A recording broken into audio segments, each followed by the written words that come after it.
दोस्तों और दुश्मनों को जाते यार क्योंकि इस बार घर वालों की सरकार। বলিউড আর রাজনীতি এই দুই অঙ্গনের যোগাযোগ নতুন কিছু নয়। ভারতে অনুষ্ঠিতব্য নির্বাচনের উত্তাপ যেন ছড়িয়ে পড়েছে বলিউডের অন্দরেও। দক্ষিণে ফিল্ম ইন্ডাস্ট্রি থেকে শুরু করে মুম্বাইয়ের বড় পর্দা বহু তারকাই অভিনয় ছেড়ে রাজনীতিতে নাম লিখিয়েছেন। কারো কারো ক্ষেত্রে সফলতা এসেছে, আবার কেউ হয়েছেন বিতর্কিত। এবার রাজনীতির ময়দানে যোগ হতে যাচ্ছে সালমান খানের নামও। সম্প্রতি সালমান খান তার ইনস্টাগ্রাম স্টোরিতে একটি অ্যানিমেটেড ছবি শেয়ার করেন। ছবিটিতে তার মুখ স্পষ্ট নয়, তবে এক চোখে চেনা সেই নীল ব্রেসলেট ভক্তরা এক ঝলকেই বুঝে যান এই যে ভাইজান।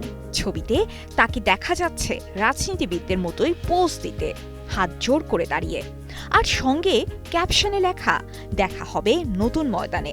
ব্যাস, এরপর থেকেই বলিউডে নতুন জল্পনা শুরু হয়েছে রাজনীতির আঙিনায়। তবে কি পা রাখতে চলেছেন সাল্লু ভাই?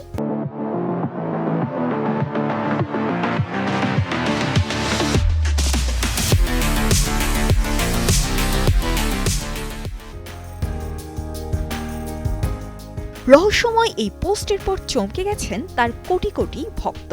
কেউ কেউ ইতিমধ্যেই ভেবে ফেলেছেন সালমান কি এবার প্রতিদ্বন্দ্বিতা করবেন আসন্ন নির্বাচনে।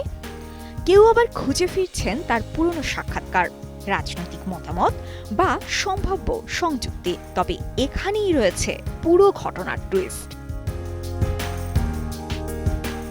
সালমানের এই পোস্ট আসলে কোনো রাজনৈতিক প্রচারের অংশ নয়। এটি তার আসন্ন রিয়ালিটি শো বিগ বস 19-এর একটি প্রোমো পোস্টার।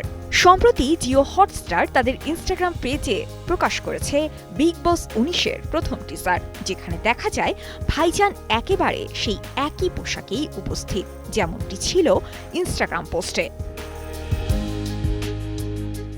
তাহলে যা ভেবেছিলেন অনেকেই সালমান খানের রাজনীতিতে যাওয়া, সেটা আপাতত হচ্ছে না। তবে তিনি যে নতুন ময়দানে ফিরছেন সেটা নিঃসন্দেহে ভক্তদের জন্য আনন্দের। সাচে ইসলাম, কালের কণ্ঠ।